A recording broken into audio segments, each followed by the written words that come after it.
Alright, my friends, so say whatever you want to about the new TEQ Ultra Super Saiyan 4 Goku. But I will say this, he is a beast, and I do think he is definitely worthy of a card that you should rainbow eventually. In terms of how much you should maybe summon on this banner, like I still would probably recommend to a lot of free-to-play players or normal players, just kind of wait and see what the LR Gogeta and Vegito banner looks like, because this Super Saiyan 4 Goku will be on that banner just with a much lower rate. But I'm actually a big fan of this card. Him having Prepare for Battle and Shocking Speed and GT does make it very easy for him to link up with a lot of other good units in the game. Just in terms of his own team, the full power team, not having Over and a Flash does make things a little wonky. So let's go ahead and test this bad boy out now that he's at 100%. Alright guys, so let's go ahead and hop in on the full power team, kind of looking like this right here. So I did, finish up my summons last night. I did do a stream. I managed to get full copies for Super Saiyan 4 Goku. I also do have full copies for a couple of the other units on the banner. Wasn't able to get full copies for Omega Shenron though. That's just one of those cards. Everyone has like cards here or there who just do not show up for you. Seems as though Omega is going to be one of those cards for me. That cheeky little fuck. I've been having trouble with him ever since he first came out last year on JPN Global. Alright, so this of course is not the one I was looking for. So the STR Goku doesn't share as many links. I'm going to be very curious to see exactly how good this STR Goku is going to look once I rainbow him and see him. I'll probably try to test him out on the Pure Saiyan team. I think the Pure Saiyan team is going to be the best place for a lot of these units. Like, Ultra Super Saiyan 4 Goku is definitely going to look the best on Pure Saiyan. That base form GT STR Goku, he also definitely will look the best on the Pure Saiyan team. Just, with Turles around, the GT Super Saiyan 3 Goku, as well as some other, really good support units that are available. Okay, so 1.2 million right there. I think I've got this Goku at like 75% right now, something like that. So he's definitely looking pretty good. That's without trying to optimize him or anything. So yeah, he is definitely a very capable unit. That's for damn sure. All right, so here we have Evolution Blue Vegeta, and I've also got Kaioken Blue Goku right here. Now, I am badly looking forward to that next Super Saiyan Blue Kaioken Goku. Like, I've mentioned it a couple times, how I think he is going to change things up a lot in terms of the viability of the full power team. Like, having another really good unit that has Over and a Flash, Shocking Speed, Prepare for Battle will really, I think, enable Over and a Flash units to have a little bit more play on this actual category. That's like the big thing I'm looking forward to, because then at that point, I think it'll be a lot easier to kind of toss in, units like Physical Full Power Frieza, as well as like AGL Super Saiyan 3 EZA Goku.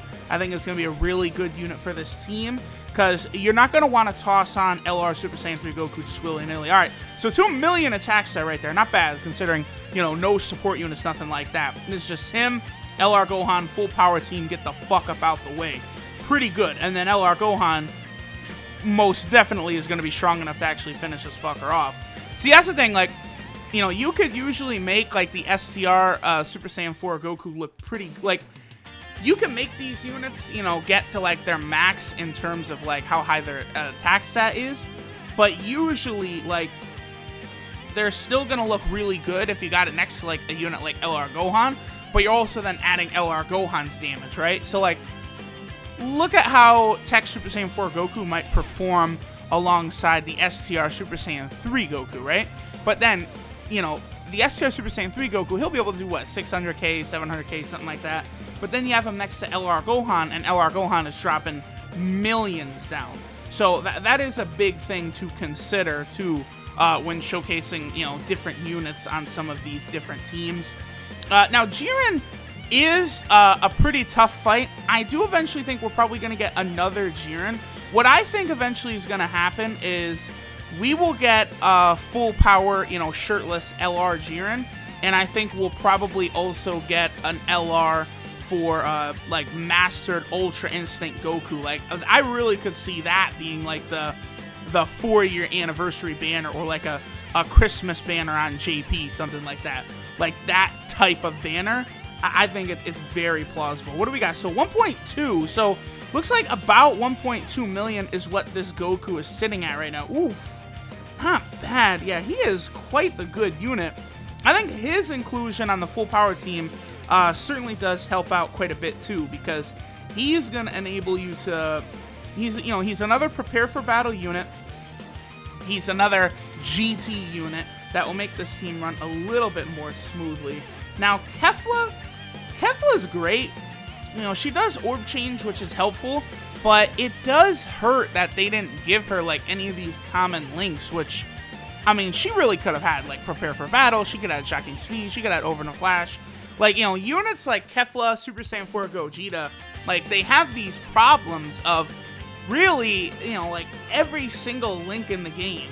Like, you look at what these links are called and shit, and like they could all apply to these characters, right? Super Saiyan 4 Gogeta, GT, Kamehameha, like, Saiyan Roar, Fuse Fighter, Prepare for Battle, like every single link, like you could apply to Super Saiyan 4 Gogeta.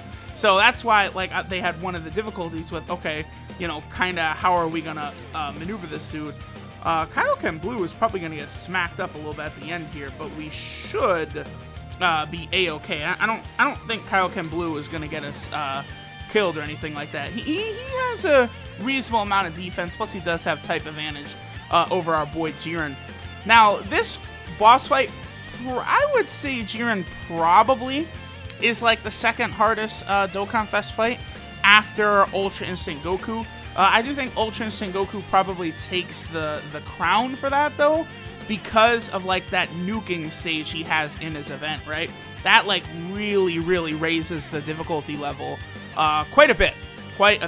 So worst case scenario for Jiren here would be if he's supered very early, because Jiren is one of these units that greatly lowers defense on super. So like even the best tank could really be in trouble going up against Jiren if he decided to hit you like very early with the nullify, like that great lower defense. Like if we look at this right here, right? Like Super Saiyan 4 Goku's not going to take damage from this Jiren. Like, rainbow stats, very powerful unit. But if Jiren supers on that first slot right there, he will greatly lower Super Saiyan 4 Goku's defense. So then all those attacks after that will be able to do quite a bit of damage. Also, remember with Super Saiyan 4 Goku that like when you go into like a turn, as soon as you enter the turn, that is when Super Saiyan 4 Goku's attack and defensive stats are going to be determined. Remember that after, like you could heal or something like that, but it's not actually going to change the buffs, because Goku gets more attack and defense the higher your health is, right? At 100%, he gets what, 70% attack and defensive buff on top of, the 100% attack buff that he gets normally. Now, healing, like mid-turn, won't like affect that. That stays the same, right? Kind of like the way LR Bojack works. I know a lot of new players are always kind of taken aback a little bit with how it works for like AGL Whis or like the AGL Golden Frieza, right? Many players have kind of run into that little issue going through Super Battle. And, oh, okay, we get the Super Saiyan Blue Evolution Transformation. Perfection right there. A lot of players kind of, they'll heal and think that Golden Frieza will then get his passive, but that's not really the way it works. It's always kind of a little bit of a wake-up call. So remember, that's the way Super Saiyan 4 Goku's passive is going to work as well. And we'll let our boy Evolution Blue Vegeta go ahead and clean up right here, just the way the fight didn't end in the anime.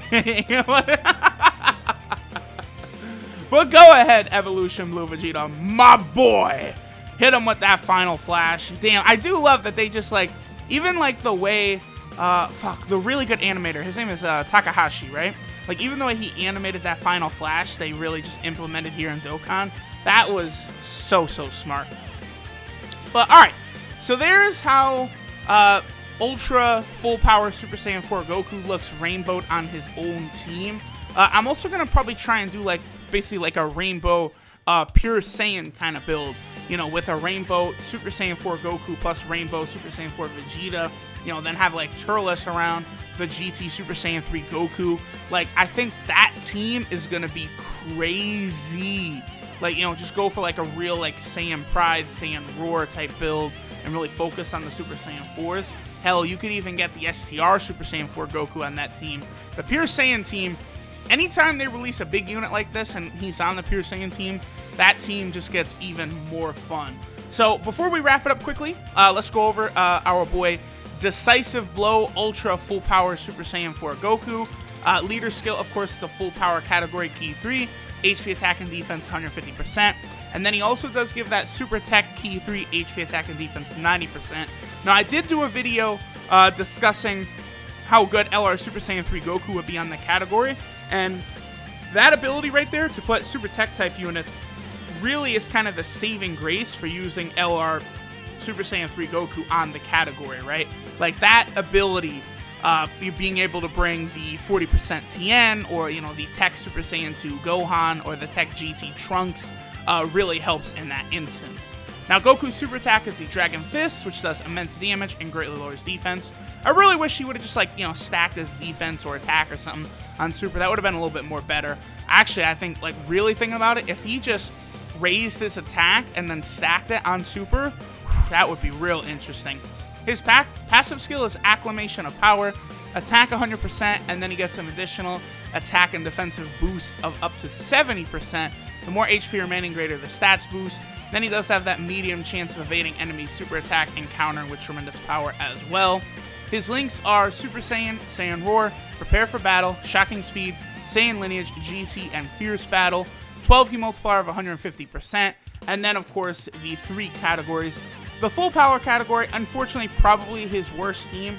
Then, of course, he has the Pure Saiyan team, which I do think will be the best team in terms of making this Goku, like, shine brightest. And then, of course, there's also the Shadow Dragon Arc team, which he's very good on as well.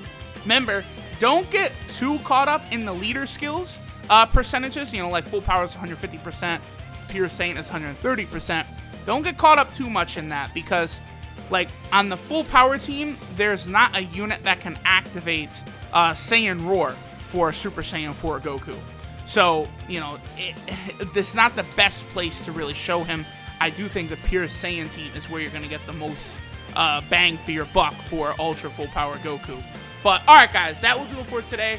Thanks for watching, and I'll catch y'all next time.